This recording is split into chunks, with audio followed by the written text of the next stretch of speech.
بسم اللہ الرحمن الرحیم۔ معزز سامعین گرامی، السلام علیکم ورحمۃ اللہ وبرکاتہ۔ امید کرتا ہوں آپ خیریت سے ہوں گے۔ آج میں آپ کو چند قرآنی وظائف کی طرف لے کر آیا ہوں۔ آج میں آپ کو 5 قرآنی وظائف بتاؤں گا جو آپ کی زندگی کو بدل سکتے ہیں، جن میں پہلا وظیفہ ہے مال و دولت میں کثرت کے لیے، دوسرا وظیفہ ہے کسی اچھے رشتے کے لیے، تیسرا وظیفہ کوئی رنج و غم اگر آپ پہ آن پڑا ہے تو اس کے لیے، پریشانی کے لیے، چوتھا وظیفہ ہے کسی بھی جائز مراد کو پورا کرنے کے لیے، پانچواں وظیفہ ہے اگر آپ کے اوپر کوئی علاج مرض آن پڑا ہے، اگر آپ کو کوئی ایسی بیماری لگ گئی ہے جس کا کوئی حل نہیں، تو یہ وظائف آپ کی زندگی کو بدل سکتے ہیں۔ یہ 5 وظائف میں آپ کو قرآن مجید فرقان حمید کی آیات سے آپ کو بتاؤں گا۔ قرآن کریم کے الفاظ میں جو تاثیر ہے، جو اس کا وزن ہے، جو اس کی برکات ہیں، اس جیسا دنیا میں کوئی چیز نہیں ہے۔ آپ کو میں پڑھ کر بھی بتاؤں گا اور آیت اور سورہ کا بھی حوالہ دے کر بتاؤں گا، جس میں پہلا وظیفہ ہے مال و دولت میں کثرت اور کاروبار میں ترقی کے لیے۔ وہ ہے سورہ لقمان کی آیت نمبر 26 میں موجود ہے۔ للہ ما فی السماوات والارض ان اللہ هو الغنی الحمید۔ تو یہ آیت آپ نے روزانہ 141 مرتبہ پڑھنی ہے۔ اس سے رزق کے اندر برکت ہوگی، مال و دولت میں برکت ہوگی، کاروبار میں اضافہ ہوگا۔ دوسرا وظیفہ ہے کسی رشتے کے لیے، اچھے رشتے کے لیے۔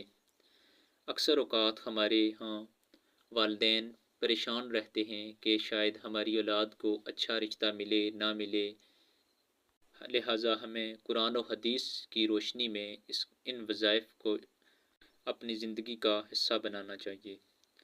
اچھے رشتے کے لیے سورہ قصص کی آیت نمبر 24 میں موجود ہے، ربی انی لما انزلت الی من خیر فقیر۔ اس آیت کو روزانہ 112 مرتبہ پڑھنا ہے، مہینہ میں 11 دن اس کا وظیفہ کرنا ہے۔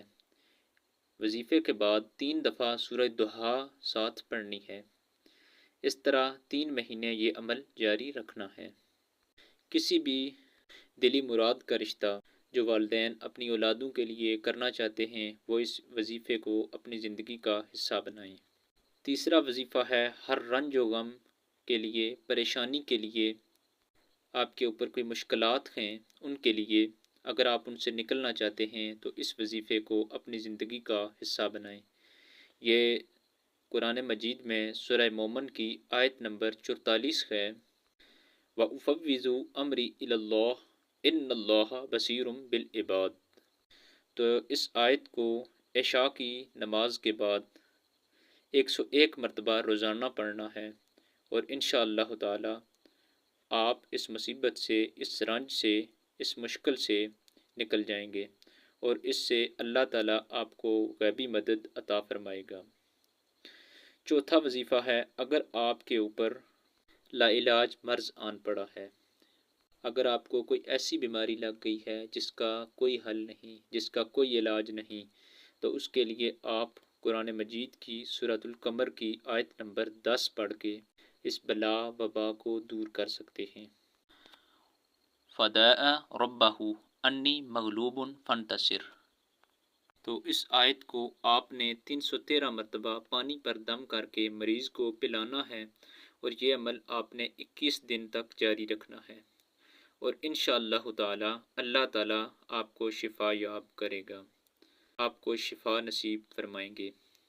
اور پانچواں وظیفہ ہے اگر آپ کوئی اپنی جائز مراد، کوئی جائز حاجت پوری کرنا چاہتے ہیں، اللہ تعالیٰ سے دعا فرمائیں۔ اگر آپ سے گناہ سرد بے شمار ہوئے ہیں، لیکن اللہ تعالیٰ اپنے فضل و کرم سے معاف فرمائیں گے۔ اگر آپ اپنی جائز مراد، جائز حاجت، اپنی جائز خواہش پوری کرنا چاہتے ہیں تو اس وظیفے کو اپنی زندگی کا حصہ بنائیں۔ یہ سورہ انفال کی آیت نمبر 9 میں ہے، اذ تستغیثون ربکم فاستجاب لکم انی ممدکم بألف من الملائکۃ مردفین۔ آپ نے اس آیت کو روزانہ 14 مرتبہ پڑھنا ہے اور 11 دن تک یہ وظیفہ کرنا ہے۔ یہ عمل 11 دن تک جاری رکھنا ہے تو اس سے آپ کی تمام جائز حاجات، تمام جائز مرادیں پوری ہو جائیں گی۔ ناجائز کام کے لیے، ناجائز مراد کے لیے یہ وظیفہ نہیں کیا جا سکتا، کیونکہ اس میں اللہ تعالیٰ کی نصرت نہیں ہوگی، اللہ تعالیٰ کی آپ کے ساتھ مدد نازل نہیں ہوگی۔ یہ تمام وظائف میں نے آپ کے سامنے ذکر کر دیے ہیں، لیکن اس بات کو یاد رکھیے کہ اگر ہم ان وظائف کو کرتے ہیں لیکن ہم نماز نہیں پڑھتے، رمضان مبارک کے روزے نہیں رکھتے، ہم ایسے کام کرتے ہیں جن سے اللہ تبارک و تعالیٰ کی ذات پاک ناراض ہوتی ہے، رسول اللہ صلی اللہ علیہ وسلم کی ناراضگی ہے، وہ کام کرتے ہیں تو ہمارے وظائف کسی کام کے نہیں، ہم ان وظائف سے فائدہ حاصل نہیں کر سکتے۔